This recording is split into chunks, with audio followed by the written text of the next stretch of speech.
नरेंद्र मोदी के खिलाफ चुनौती मंजूर है। अरविंद केजरीवाल को कह रहे हैं कि 23 मार्च को करेंगे बनारस में रैली, होगी रायशुमारी और अगर लोगों ने कहा तो लड़ जाएंगे नरेंद्र मोदी के खिलाफ। ये भी कहा कि आखिर एक बहादुर प्रधानमंत्री इस देश को चाहिए तो फिर सुरक्षित सीट क्यों खोज रहे हैं नरेंद्र मोदी। तो धावा बोला है नरेंद्र मोदी पर सीधे बेंगलुरु की अपनी रैली में अरविंद केजरीवाल ने। 23 तारीख को वाराणसी में करेंगे ऐलान और होगी एक दिलचस्प जंग उस शहर में जहां पर अब ललकारने को तैयार हैं अरविंद केजरीवाल नरेंद्र मोदी को। क्या कहा है अरविंद केजरीवाल ने, आइए आपको सुनाते हैं।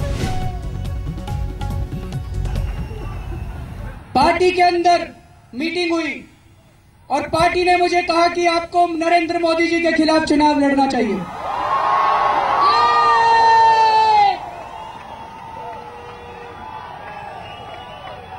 मैं जानता हूं कि ये बहुत बड़ी चुनौती है, मैं जानता हूं कि ये छोटी चुनौती नहीं है।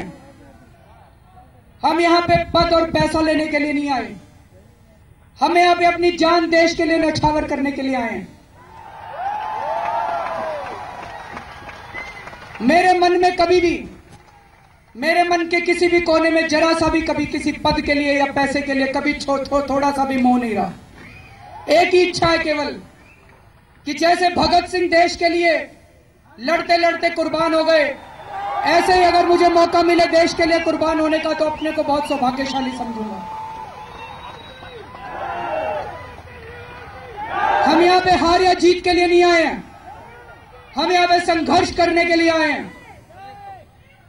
मुझे यह चुनौती स्वीकार है।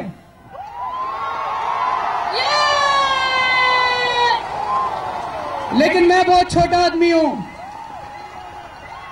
मेरी कोई औकात नहीं है। इस देश का बहुत आम आदमी हूं मैं। मेरे पास पैसा नहीं है, मेरे पास आदमी भी नहीं है। यह चुनाव आप लोगों को लड़ना पड़ेगा, आप लोगों को, इस देश की जनता को यह चुनाव लड़ना पड़ेगा। मैं तो केवल चेहरा हूं, लेकिन मैं यह चुनौती आज स्वीकार नहीं कर रहा। मैं वाराणसी जाऊंगा, 23 तारीख को वाराणसी में रैली करेंगे। इस देश के लोगों से आह्वान करना चाहता हूं कि इस देश के सारे लोग 23 तारीख को वाराणसी पहुंचे। अगर वाराणसी के लोग, मुझे पार्टी ने टिकट दिया है लेकिन पार्टी का टिकट देना मेरे लिए कोई महत्व नहीं रखता। जिस दिन देश की जनता मुझे टिकट देगी मैं नरेंद्र मोदी जी के खिलाफ चुनाव लड़ूंगा। मैं वाराणसी जाऊंगा 23। तो स्क्रिप्ट लगता है पूरी लिखी जा चुकी है। ब्लॉकबस्टर इस बार बनारस में ही होने वाला। 4 खास मेहमान हमारे साथ तमाम पार्टियों के जुड़ रहे। सबसे पहले आपका परिचय उनसे करा दें। हमारे साथ राहुल मेहरा, आम आदमी पार्टी के सदस्य सीधे जुड़ गए। धर्मेंद्र प्रधान जी जो कि जनरल सेक्रेटरी हैं बीजेपी के, वो हमारे साथ जुड़ गए हैं। रविदास मेहरोत्रा जी समाजवादी पार्टी की तरफ से जुड़ गए हैं और सुदेंद्र सिंह भदौरिया साहब बीएसपी की तरफ से हमारे साथ जुड़ गए हैं। ये सबसे पहले मैं चाहती हूँ एक बार राहुल मेहरा आपके पास आऊं। ये अब तय माने ना, क्योंकि आप सब तो यही चाहेंगे कि नरेंद्र मोदी को, आपके तो सबसे बहादुर वही हैं अरविंद केजरीवाल, तो फिर माने कि अब सीधे ललकारेंगे नरेंद्र मोदी को बनारस से?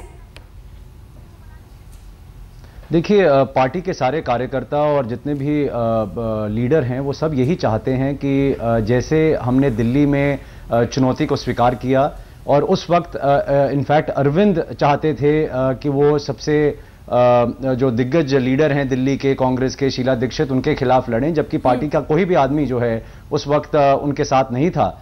लेकिन उन्होंने कहा नहीं, अगर चुनौती है तो चुनौती को स्वीकार करना चाहिए और सबसे बड़े लीडर के साथ लड़ना चाहिए। यहाँ हम सीटें गर्म करने नहीं आए, हार जीत की बात नहीं है। और वही अब हमने 1 साल बाद देखा, वही चीज जो है आगे अब नेशनल इलेक्शंस में भी देखी जा रही है। राहुल, नजर अब प्रधानमंत्री की कुर्सी पर है?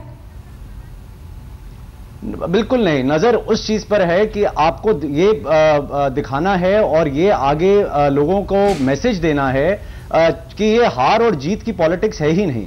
लोग देखते हैं कि हमें सेफ सीट लेनी है, हमने अंदर पार्लियामेंट में जाकर कुर्सी को गर्म करना है लोगों के लिए, चाहे काम करें या ना करें। हमारी राजनीति फर्क है। हम चाहते हैं कि जो जितने भी बड़े लीडर्स हैं पॉलिटिकल पार्टीज के, उनके खिलाफ अपना सबसे बड़ा लीडर, सबसे बड़े लीडर के खिलाफ खड़ा करें, बजाय कि अरविंद केजरीवाल नई दिल्ली से लड़ लें और नई दिल्ली में, और क्योंकि दिल्ली में हमने देखा है कि आम आदमी की प्रति हमारा पीछे जो है वो थोड़े सक्सेसफुल रहे हम, तो अरविंद बड़ी इजीली एक सेफ सीट ले सकते थे यहां दिल्ली में। लेकिन वो नहीं चाहते ये चीज करना, और ना ही पार्टी चाहती है। जैसे कुमार विश्वास जो प्राइम मिनिस्टरियल कैंडिडेट हैं कांग्रेस के, उनके खिलाफ हमने अपना बड़ा लीडर भेजा एमआईटी में, और हम देख रहे हैं आए दिन उनके खिलाफ अब अटैक होते हैं। हाँ। वैसे ही हम चाहते हैं कि नरेंद्र मोदी जो प्राइम मिनिस्टरियल कैंडिडेट हैं बीजेपी के, उनके खिलाफ हमारा सबसे बड़ा लीडर अरविंद केजरीवाल खड़ा हो। धर्मेंद्र प्रधान जी, इस चुनौती का मतलब क्या है बीजेपी के लिए? देखिए, आम आदमी पार्टी एक राजनीतिक पार्टी है, वो उनकी राजनीति है, किसको किसके खिलाफ लड़ाना उसमें हमको कोई फर्क नहीं आता है। हमारी एक सोची समझी राजनीतिक समझदारी बनी है, भारत की सबसे बड़ा प्रदेश उत्तर प्रदेश को आने वाले दिनों में जो राजनीतिक परिवर्तन होने वाला है उसको नेतृत्व करना है। हमने जिनको प्रधानमंत्री के रूप में देश के सामने उपस्थापित किया है वो उस बड़े राजनीतिक सूबे के नेतृत्व करे, इस योजना को ध्यान में रखते हुए हमने मैदान पे उतारा। बाकी कुछ लोगों को सुर्खियों में रहने की अपनी एक अंदाज है, हमें उनको शुभेच्छा है, हमें उसमें बहुत कुछ कहना नहीं है। सुर्खियों में रहने के लिए राहुल वो ये कर रहे हैं? देखिए, मैं तो बल्कि ये कहूंगा, अगर नरेंद्र मोदी साहब में इतना ही विश्वास है कि उनकी एक लहर चल रही है पूरे हिंदुस्तान में, और यूपी के बगैर तो लहर कोई मायना रखती नहीं, क्योंकि यूपी में 80 सीटें हैं, और यूपी में सबसे बड़ी इंटेलेक्चुअल अगर कोई जगह है तो वो वाराणसी है। एक ऐतिहासिक जगह है हिंदुस्तान में, वो राजनीति में भी और बाकी चीजों में भी। तो फिर वो गुजरात में अपनी एक सेफ सीट क्यों लेना चाहते हैं? इतना ही अगर दम है और इतना ही अगर विश्वास है और इतनी ही अगर बड़ी लहर है, तो फिर एक ही सीट पे लड़े अरविंद केजरीवाल और दूसरों के साथ। क्यों एक सेफ सीट लेना चाहते हैं? क्यों ऐसे बातें करते हैं? अब दम हम तो कुछ भी नहीं, हम तो आम आदमी हैं। अरविंद केजरीवाल हमेशा कहते हैं उनकी कोई औकात ही नहीं है। जब तक आम आदमी उनके लिए नहीं खड़ा होगा, वो क्या चीज है? अरविंद केजरीवाल कुछ नहीं है, आम आदमी पार्टी कुछ नहीं है, लेकिन जनता जो है ना वो सब देखती है। ये जनता जो है ना सब जानती है। ये जनता जो है ना सबके मुखौटे उतारने में बहुत नंबर 1 है। तो अगर ऐसी दो गुली बातें करेंगे, ये एक्सपोज हो जाएंगे लोगों के सामने। प्रधान साहब जल्दी से, आर्य भदौरिया साहब, प्रधान साहब, सुरक्षित सीट, ये देखिए, सुरक्षित सीट वाला सवाल, गाली गुलज पे उतर आते हैं।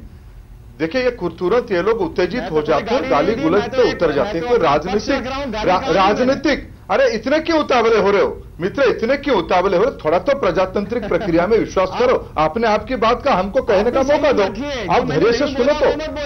अरे इतने क्यों उतावले हो रहे हो? आप इतने भी उतावले मत हो जाओ। देश की जनता की ठेकेदार मत बनो। प्रजातंत्र में देश की जनता अपना नुमाइंदे चुनती है, चुनाव इसी के लिए होती है। चुनाव की पहले आप अपने को स्वयंभू ठेकेदार मत मानो। भगोड़ा लोग दिल्ली से जो लोग भाग गए, जवाबदेही जिनको निभाना नहीं आता है, ये सब इस सुर्खियों में रहने के लिए स्टंटबाजी करते हैं। भदौरिया साहब, स्टंटबाजी कही जाए या कुछ भी कही जाए, लेकिन कम से कम दमखम तो दिखा रहे हैं। कम से कम एक सेफ सीट खोजते तो नहीं फिर रहे। लेकिन बीएसपी और एसपी के लिए ये नहीं कहा जा सकता, कोई भी प्रबल दावेदार उतारा नहीं जाता है। ऐसा क्यों होता है? देखिए, उत्तर प्रदेश में बहुजन समाज पार्टी का जहां तक प्रश्न है, हम 5 साल और 12 महीना हमेशा सक्रिय और एक्टिव रहते हैं। हम केवल चुनाव के मौके पर पैंतरेबाजी करके गुजरात से उत्तर प्रदेश, दिल्ली से इधर और उधर भागते दौड़ते फिरते नहीं हैं। हमारे वहां स्थानीय कार्यकर्ता हैं जो वहां काम कर रहे हैं और वो चुनाव लड़ेंगे। और हमें पूरा विश्वास और यकीन है कि अगर इनके पक्ष में वैसी राष्ट्रीय हवा होती तो एक व्यक्ति गाजियाबाद छोड़ के लखनऊ भाग रहा है, कोई इस बात का यकीन ही नहीं रखता। कहते तो हैं कि हमारी आंधी चल रही है कन्याकुमारी से लेकर कश्मीर तक। तो भाई या तो कन्याकुमारी से लड़ो या कश्मीर से लड़ो, और कन्याकुमारी और कश्मीर में दोनों जगह अगर नहीं लड़ सकते हो तो फिर कह दो कि हम भी एक क्षेत्रीय और एक समुदाय के लीडर हैं। तो इस तरह से अपने ये दो मोहे चेहरे का नकाब हटाने का काम करो। दूसरी चीज मैं ये कहना चाहता हूं, उत्तर प्रदेश में आके केवल एक ही बात करना चाहते हैं। इन्होंने जब बाबरी मस्जिद ढाई थी तो इन्होंने कहा था बाबरी हुई हमारी है, अब काशी मथुरा की बारी है। तो ये उत्तर प्रदेश के अंदर सांप्रदायिक टकराव पैदा करके समाज को विभाजित करना चाहते हैं। पर उत्तर प्रदेश के लोग सावधान हैं, यहाँ गंगा जमुना की संस्कृति, हिंदू मुस्लिम सब एक रहते हैं, और इनके ये जो मंसूबे हैं कि हम उत्तर प्रदेश के लोगों को बंटवा देंगे, कभी पूरे नहीं होंगे। और बनारस संत कबीरदास की है, जहां हिंदू और मुसलमान एक साथ रहे हैं, और इसलिए चाहे कितनी ही मोदी कोशिश कर लें या अन्य लोग कोई कोशिश कर लें, ये बंटने वाला नहीं है हमारा उत्तर प्रदेश का समाज, भदौरिया साहब, भारत का समाज। भदौरिया साहब, ठीक है, बहुत बहुत संगीन इल्जाम आपने लगाया। मैं रविदास जी आपके पास आऊं, उससे पहले मैं चाहती हूं प्रधान साहब इसका आप सीधा जवाब दें। देखिए अंजना जी, कुछ हमारे प्रतिद्वंदी एक विषय पे कुछ वर्गों के अंदर डर पैदा करवाना चाहते हैं। माननीय नरेंद्र मोदी जी ने पिछले कई महीनों में उत्तर प्रदेश में 8 बड़े बड़े रैली किए। आज उत्तर प्रदेश को चाहिए विकास, उत्तर प्रदेश को चाहिए रोजगार, उत्तर प्रदेश की महिलाओं को चाहिए सुरक्षा। ये राजनीतिक मुद्दा है यूपी में। मोदी जी उसी पे एड्रेस किए, विकास की सपना दिखाएं, विकास की जिम्मेवारी लिया है, वादा किया है विकास करने के लिए। कहीं समाज को बांटने के लिए बात नहीं कहा, समाज को जोड़ने के लिए बात कहा है। अपनी नाकामी को छुपाने के लिए ये कोई राजनीतिक प्रतिद्वंदियों पे एक अलग आरोप लगाए, ये राजनीतिक बैंक्रप्सी की लक्षण है जी। वो अपनी जनता को सारा विषय कहे, हम अपना विषय कहते हैं, जनता जनार्दन तय करने वाला है क्या हो सकता है। लेकिन इतिहास है जिसकी वजह से ये मौका प्रतिद्वंदियों को मिलता है। एक ब्रेक के लिए मुझे रुकना पड़ रहा है। वर्तमान को तो देखिए, निकट वर्तमान को तो देखिए, आज की राजनीति, इस बार की राजनीतिक चर्चा को, इस बार की राजनीतिक बहस को तो देखिए। सभी खास मेहमान लगातार हमारे साथ बने हुए हैं। रविदास मेहरोत्रा जी, सीधा सवाल आपसे पूछती हूँ और ईमानदारी से जवाब दीजिएगा। अगर वाकई आप लोगों को लगता है कि नरेंद्र मोदी को रोकना इतना जरूरी है, अरविंद केजरीवाल अगर वहां से लड़ रहे हैं, क्यों नहीं बीएसपी, एसपी आप सब मिलकर साथ दें अरविंद केजरीवाल का? इसके लिए तैयार होंगे, राजी होंगे? रविदास मेहरोत्रा, देखिए 23 तारीख को केजरीवाल निर्णय करेंगे कि वो चुनाव लड़ेंगे, उसके बाद हम लोग विचार कर सकते हैं। दूसरी बात यह है कि नरेंद्र मोदी की कहीं पर भी देश में हवा नहीं है। अगर हवा होती नहीं, विचार तो क्या करेंगे? साथ देने पर विचार कर सकते हैं। देखिए हम लोग सांप्रदायिक और फिरका परस्त ताकतों को हराने के लिए आपस में विचार विमर्श कर सकते हैं। पहले केजरीवाल निर्णय तो करें, चुनाव से लड़ेंगे।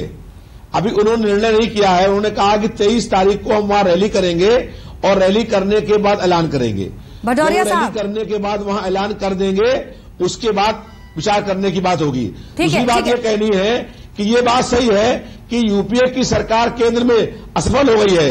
लगातार महंगाई बढ़ी है, बेरोजगारी बढ़ी है, जनता परिवर्तन करना चाहती है, बदलाव करना चाहती है, लेकिन जनता चाहती है कि भारतीय जनता पार्टी सांप्रदायिक और फिरका परस्त ताकतें सत्ता में न आने पाए। लोग ये चाहते हैं जो देश के अंदर क्षेत्रीय पार्टियां हैं, वो सारी क्षेत्रीय पार्टियां मिलकर के मोर्चा बने और उस मोर्चे की नई शक्ति का उदय हो और उस मोर्चे की सरकार ये बहुत दिलचस्प है। ये बहुत दिलचस्प है। आप ये कह रहे हैं कि इस पर विचार कर सकते हैं। क्या यही पहल सुदेंद्र भदौरिया साहब बीएसपी करेगी? देखिए, पहले आप बनारस की राजनीतिक पृष्ठभूमि को समझिए। पिछले चुनाव में जिस तरह से मोदी जी बाहर से जाके लड़ रहे हैं, उसी तरह से जोशी जी भी बाहर से जाके लड़े थे।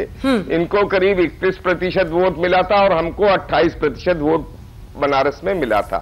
हमारी पार्टी वहां से सबसे ज्यादा सशक्त और बड़ी पार्टी है और वो चुनाव लड़ रही है।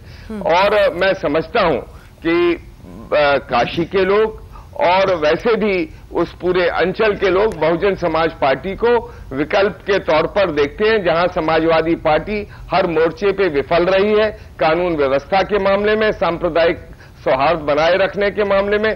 तो इनके साथ तो अब कोई है नहीं। हमारी पार्टी विकल्प है वहां पर बीजेपी का भी और बाकी और राजनीतिक ताकतों का। अरविंद केजरीवाल को भी आप लोग शिकस्त देंगे? आप ये कह रहे हैं कि बीएसपी का उम्मीदवार इस बार जीतेगा, ये कह रहे हैं? वहां उत्तर प्रदेश के अंदर बहुजन समाज पार्टी सबसे सशक्त पार्टी है। वैसे भी उत्तर भारत में हम बहुत बड़े दल के सुरेंद्र जी, इसी से नियत पर शक कई बार चाहते हैं। नियत पर शक इसीलिए कई प्रबल उम्मीदवार, देखिए सर, प्रबल उम्मीदवार उतारने की बात है ना। भारतीय जनता पार्टी, अंजना जी, भारतीय जनता पार्टी और बीएसपी अंजना जी, भारतीय जनता पार्टी और बीएसपी 3 बार मिलकर के सभी लोग सरकार बना चुकी है। कि किस तरह से इन्होंने जो है परिषद के साथ लखनऊ के अंदर एक साथ मिलकर इन्होंने वहां पर विश्व हिंदू परिषद के लोगों से इन्होंने मुलाकात की, लखनऊ के अंदर इनका षड्यंत्र हुआ और उसके बाद पूरे उत्तर प्रदेश के अंदर सांप्रदायिक दंगे हुए और मुजफ्फरनगर कांड के बाद उत्तर प्रदेश के गांव-गांव में घर-घर में अल्पसंख्यक लोग जानते हैं कि आप ही वो ताकत हैं जो मिले हुए हैं बीजेपी के साथ भी और तमाम सांप्रदायिक शक्तियों के साथ। जंग तो कई इस बार लड़ी जाएंगी लोकसभा चुनाव में, लेकिन जो महाजंग है अब वो बनारस की सीट पर होती दिखाई दे रही है, क्योंकि यहां पर नरेंद्र मोदी के खिलाफ लड़ने की बात आ रही है। अरविंद केजरीवाल की खुद ही कुछ देर पहले कहा है कि चुनौती स्वीकार है, लेकिन बनारस में 23 मार्च को इसका होगा ऐलान, वहां पर होगी रायशुमारी और उसके बाद ही होगा ऐलान। हालांकि बहुत दिलचस्प है, क्या वहां पर भी दिल्ली जैसा ही कोई रेफरेंडम करेंगे,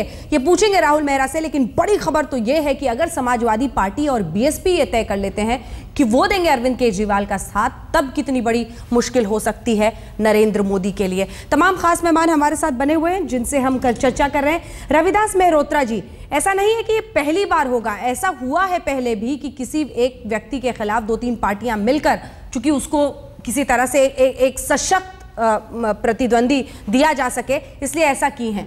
तो ये एक बहुत बड़ा ऑप्शन होगा अब समाजवादी पार्टी के सामने।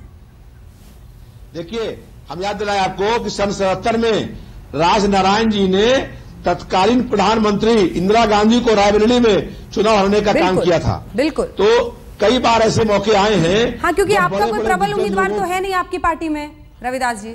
देखिए, उम्मीदवार पर है, लेकिन हम लोग ये चाहते हैं कि सांप्रदायिक और फिरका परस्त ताकतें जो हैं वो उनको रोकने का हम लोग काम करना चाहते हैं।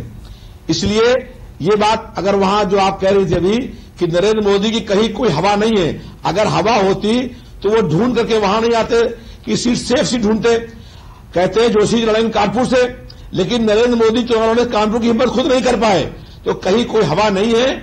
इसलिए क्योंकि यूपीए की सरकार सारे मोर्चों पर सफल हो गई है, जनता बदलाव चाहती है, परिवर्तन चाहती है, इसलिए ये माहौल बनाने का काम हुआ है। लेकिन आप देखेंगे चुनाव आते आते सारे देश में जो प्रांतीय क्षेत्रीय पार्टियां हैं वो सब मिलकर के तीसरा मोर्चा बनाने का काम करेंगी। केजरीवाल को साथ देंगे? एक सेकंड, क्लियर बात हो, केजरीवाल का साथ देंगे? देखिए, अभी तो उनके लड़ने का निर्णय नहीं हुआ है, फिर उसके बाद पार्टी विचार करेगी, पार्टी में बात आएगी। ये निर्णय करने का अधिकार अकेले हमको या किसी को नहीं है, लेकिन केजरीवाल पहले अपना वहां से जब करेंगे हाँ। उसके बाद विचार होगा। हम लोग ये चाहते हैं कि नरेंद्र मोदी चुनाव वहां से न जीत पाए, इसके लिए रणनीति बनेगी। धर्मेंद्र प्रधान जी, ठीक है रविदास जी, ठीक है, एक मैं लौटूंगी सर आपके पास, लौटूंगी प्लीज। धर्मेंद्र प्रधान जी, ऐसी सूरत बनी तब? देखिए, मेरा नीति, मेरा नियत, मेरा नेतृत्व स्पष्ट है, मेरा एजेंडा स्पष्ट है। मैं प्रजातंत्र में जाता हूं, कोई तो एकाधिकार के लिए नहीं जाता हूं, प्रतिद्वंदिता तो होगा, कोई ना कोई तो सामने आएंगे। हमें सारे चुनौती को स्वागत हम करते हैं। जो भी मौका परस्त लोगों की इकट्ठा जमावड़ा होगा उसको हम स्वीकार करते हैं। हम अपने आने वाले चुनाव में सोच समझ के उतरे हैं। हम बिल्कुल चुनौती को स्वीकार करते हैं और हमें पूरा भरोसा है देश की जनता नरेंद्र मोदी जी के नेतृत्व में एक वैकल्पिक सरकार की ओर जा रही है और वाराणसी उसमें एक देश के प्रमुख केंद्र के नाते अहम जिम्मेवारी भी निभाने वाला है। राहुल मेहरा जी, अगर समाजवादी पार्टी, बीएसपी, हालांकि भदौरिया साहब ने क्लियर बात नहीं की लेकिन साथ देती हैं, तो आम आदमी पार्टी वो साथ लेने को तैयार रहेगी? देखिए, हम तो सिर्फ एक ही आदमी का साथ लेने को तैयार हैं। बाकी जो अपनी रणनीति है दूसरे लोगों की, वो उनकी सर माथे पर, वो जो करना चाहें, वो इंडिपेंडेंट पॉलिटिकल पार्टीज हैं, हमारा उससे कोई लेना देना नहीं। हमारी रणनीति बिल्कुल क्लियर है। हम आम आदमी के लिए खड़े हुए हैं और हम आम आदमी के पास जा रहे हैं और हम आम आदमी को रिक्वेस्ट कर रहे हैं और उनके बल पर इलेक्शन लड़ने के लिए वाराणसी में नरेंद्र मोदी साहब को चुनौती देने जा रहे हैं। आम आदमी अगर आपकी प्राथमिकता होती, राहुल मेहरा जी, अगर आम आदमी आपकी प्राथमिकता होती तो उस जगह को आप चुनते जहां पर शायद सबसे ज्यादा विकास की अनदेखी हुई है, उस गांव को चुनते जो कि बहुत महत्वपूर्ण है। चंपारण है, तमाम ऐसे गांव है इस देश में, लेकिन आपकी नजर तो नरेंद्र मोदी पर अटक गई है। जब से दिल्ली से निकले हैं और लोकसभा चुनाव पर नजर पड़ी अरविंद केजरीवाल की, राहुल मेहरा, आप जितना भी मुस्कुराएं तस्वीर बिल्कुल साफ है, नरेंद्र मोदी को हराना है, प्रधानमंत्री की कुर्सी पाना है। अब यही दिख रहा है और यही आपकी पार्टी दफ्तर के बाहर भी था। पहले शीला को हराया है, अब मोदी को हराना है। सच है ना? देखिए, यहां तक तो बिल्कुल आप सच कह रही हैं कि पहले शीला को हराया है और अब मोदी की बारी है, वो तो आप बिल्कुल सच कह रही हैं। लेकिन जो उसके पीछे आप उसका कारण दे रही हैं उसमें बहुत ही व्यंग्यात्मक तरीके से आप ये कह रही हैं। लेकिन मुझे बिल्कुल भी उस पर मैं बिल्कुल आपकी राय से बिल्कुल डिफर करता हूं। लेकिन आपका अपना मत है, वो आप रखने में at least we can agree to disagree. लेकिन मैं आपसे सिर्फ एक ही चीज कहना चाहता हूं और आपके माध्यम से आपके दर्शकों को जो पहुंचना चाहता हूं वो सिर्फ एक चीज है। हमारे लिए जीतना और हारना वो नहीं, हमारे लिए जो पूरी परिभाषा है राजनीति की कि हम जो हैं अपनी एक सीएफ सीट लेंगे, क्योंकि हम पॉलिटिकल नेता बड़े हैं एक पार्टी के, और आप अपने नेताओं के लिए आप एक अच्छी सेफ सीट ले लीजिए। इसीलिए राहुल गांधी जो हैं वो बनारस से नहीं लड़ेंगे मोदी के खिलाफ, और मोदी जो है वो अमेठी से नहीं लड़ेंगे, और दो सीटों पर लड़ेंगे। अब अमेठी में उनके लिए गर्म हो रही है सीट, उनको लग रहा है हार जाएंगे, तो अब राहुल गांधी भी क्या पता दूसरी सेफ सीट लें। बनारस की ये सीट नरेंद्र मोदी है। अगर इतना ही दम है और अगर इतना ही अपने पर भरोसा है और आम आदमी की रणनीति पे और आम आदमी पर भी इतना भरोसा है बीजेपी को, तो फिर डिक्लेयर कर दें आज कि वो गुजरात की सेफ सीट छोड़ते हैं और अपने क्षेत्र से बाहर आकर, क्योंकि अब वो प्रधानमंत्री बनना चाहते हैं, अपने क्षेत्र में तो सब आदमी जो है शेर होते हैं, तो अपने क्षेत्र से अगर बाहर आए हैं तो अपने क्षेत्र की राजनीति अब बंद करें, अपने क्षेत्र की सेफ सीट लेना बंद करें, राहुल मेहरा जी, और लड़ाई करें आप बाहर आकर। आप धारा प्रवाह बहुत अच्छा बोलते हैं। मेरा सवाल शायद आप समझे नहीं राहुल, मेरा सवाल बहुत सीधा है। आप आम आदमी के नाम पर लड़ाई में आए हैं, लेकिन आप आम आदमी से आगे बढ़कर जब सिंबल की लड़ाई में अटक जाते हैं, जब आप ये कहते हैं कि मुझे नरेंद्र मोदी को ही हराना है और फिर वहां पर एक लड़ाई छेड़ देते हैं, तो आपको नहीं लगता है कि आप शायद एक तरह से दिल्ली की जनता से जो वादा था, जो आपका अन्य जगहों पर वादा है, उस सबसे आप अटक, आपका अब बस यही ध्येय है कि बस हो, नरेंद्र मोदी को हराएं, देश के उस शख्स को जो प्रधानमंत्री का सबसे प्रबल दावेदार आपको दिख रहा है, और उसके खिलाफ आपने अरविंद केजरीवाल को उड़ाया है।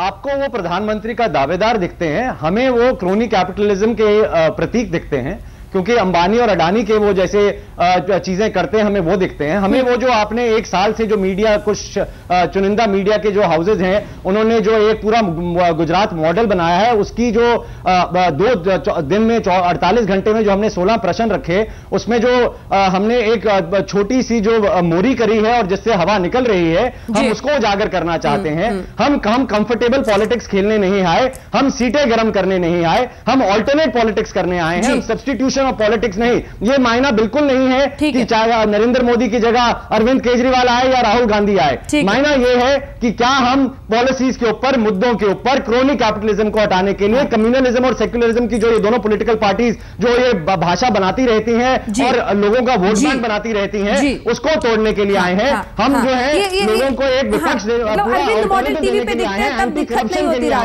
राहुल अरविंद मॉडल टीवी पे दिखता रहता है तब किसी को दिक्कत नहीं होती, दिल्ली का आपका मॉडल दिखता है तब दिक्कत नहीं होती, गुजरात की बात होती है तब होती है। सबकी अपनी अपनी परेशानियां हैं और अब तो मीडिया को तीनों तरफ से उतनी बातें सुनने के लिए तैयार रहना चाहिए। मीम अफजल साहब हमारे साथ जरा जुड़ रहे हैं, कांग्रेस पार्टी के नेता है। मीम अफजल साहब, समाजवादी पार्टी की तरफ से ऐसा कहा है रविदास मेहरोत्रा जी ने इसी बहस में कि विचार हो सकता है अरविंद केजरीवाल को समर्थन देने का अगर वो मोदी के खिलाफ उठते हैं, क्योंकि लामबंदी होगी तमाम ऐसी पार्टियों की जो मोदी को रोकना चाहेंगे। कांग्रेस का स्टैंड, आप प्रवक्ता हैं। देखिए, मैं समझता हूं कि ये पॉपुलिस्ट स्लोगन से ज्यादा कोई चीज नहीं है। जहां तक केजरीवाल जी का ताल्लुक है, वो तो पहले से उनके लोग कह रहे थे कि वो लड़ना चाहते हैं उनके खिलाफ। और एक बात हमेशा आप ध्यान में रखिए कि आज की तारीख में जो मोदी के खिलाफ हुए चुनाव, तो सबसे ज्यादा पब्लिसिटी आप ही लोग देने वाले हैं उनको। बस, और ये पब्लिसिटी किसी हालत में वो एक ही बहस में आप वाले भी हम पर इल्जाम लगाएं, कांग्रेस वाले भी लगाएं, बीजेपी वाले भी लगाएं, मतलब हम सही राह पर चल रहे हैं। चलिए देखिए, मीम अफजल साहब मेरे सवाल का जवाब दीजिए ना सर। ठीक है, आपने कहा कि ये सिर्फ पोस्चरिंग का हिस्सा आपको लग रहा है, लेकिन सच्चाई ये है कि अरविंद केजरीवाल उतरने को तैयार दिख रहे हैं मैदान में। अब ऐसी परिस्थिति में क्या कांग्रेस पार्टी उनका साथ देगी? नरेंद्र मोदी वहां पर ना जीत पाए इसलिए। सीधा जवाब। किसके? कांग्रेस पार्टी जी। कांग्रेस पार्टी ऐसा कोई काम नहीं करेगी।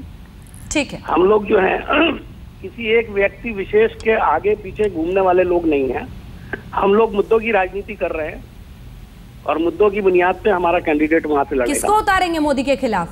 अब जो भी होगा वो तो वक्त बताएगा आपको।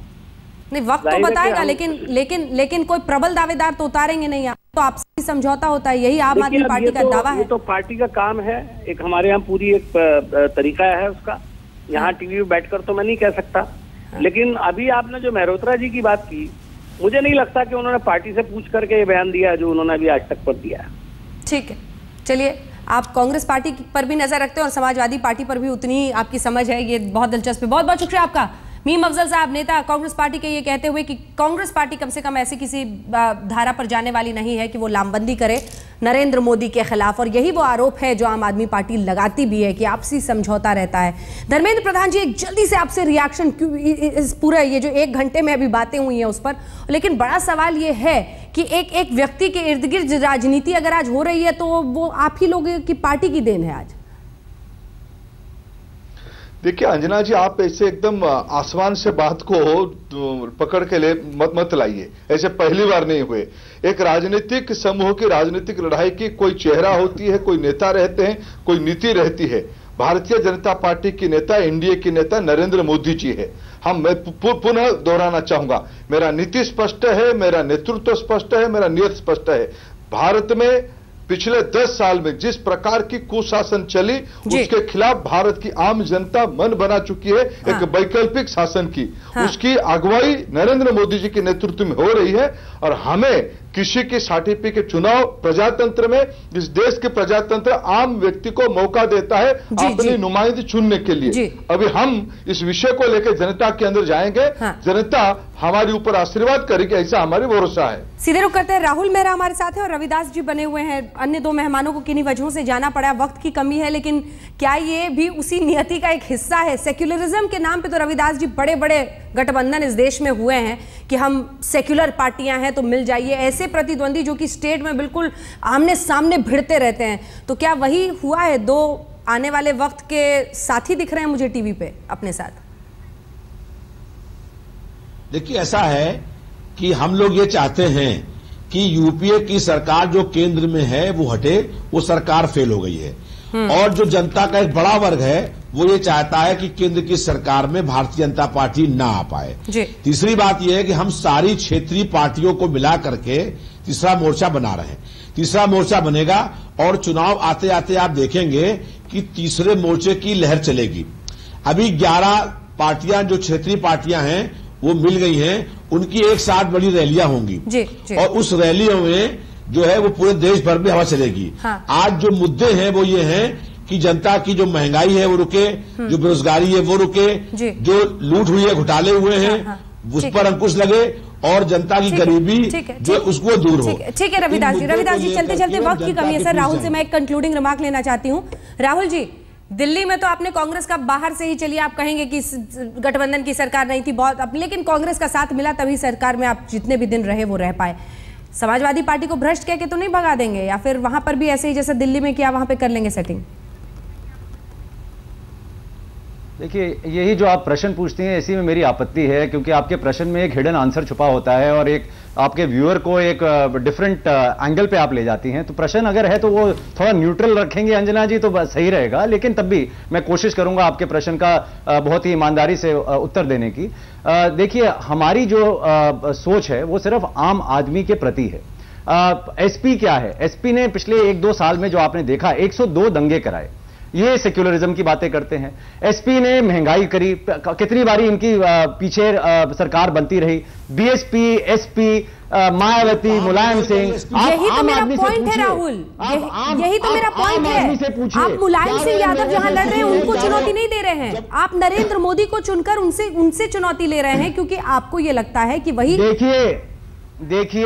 देखिए, क्या मुलायम सिंह यादव अपने आप को प्रधानमंत्री के पद पर देखने की बोल रहे हैं? पीएम इन वेटिंग तो आप भी मानती हैं कि बीजेपी के नरेंद्र मोदी ही हैं। तो हम तो सबसे बड़ी ताकत को चुनौती देना चाहते हैं और हम हर जगह चुनौतियां दे रहे हैं। अरविंद केजरीवाल तो एक ही है ना, अब 10 जगह तो अरविंद केजरीवाल नहीं खड़े हो सकते। तो फिर केजरीवाल के लिए जब ये कह रहे हैं हम कि प्रधानमंत्री की कुर्सी पर नजर है, तो आप गुस्से में क्यों आ जाते हैं राहुल? तो फिर जब हम कहते हैं यही बात अरविंद के लिए कि वो उनकी नजर कुर्सी पर है पीएम की, तो आप गुस्सा आ जाते हैं। कुर्सी पर नहीं है, आप समझ ही नहीं रही हैं। मैं समझाने की कोशिश कर रहा हूं, लेकिन आपने ठानी है, आज आप मेरी बात नहीं समझेंगी। मैं आपको यह बताना चाहता हूं कि हम देखिए, वो मोदी किसके लिए स्टैंड करते हैं आज? वो क्या है? एक crony capitalism, corruption, criminalization of politics. 3 criminals उनके जो हैं वो मंत्रिमंडल में हैं जी। क्रोनी कैपिटलिज्म, अंबानी और अडानी के लिए उन्होंने क्या क्या नहीं किया। क्योंकि बीजेपी की तरफ से अब कोई है नहीं राहुल डिफेंड करने के लिए, तो मुझे लगता है बहस का हमें यहीं पर अंत करना चाहिए। लेकिन दिलचस्प होगा 23 मार्च का जल्दी से एक लाइन में अपनी बात अगर कह सकते हैं राहुल, जल्दी से बोल दीजिए, क्योंकि फिर मुझे पता है। हाँ, जल्दी से। उसके चिन्ह है। तो हमारी लड़ाई इन चीजों के प्रति है। हमारी लड़ाई मोदी या किसी राहुल गांधी के प्रति नहीं है।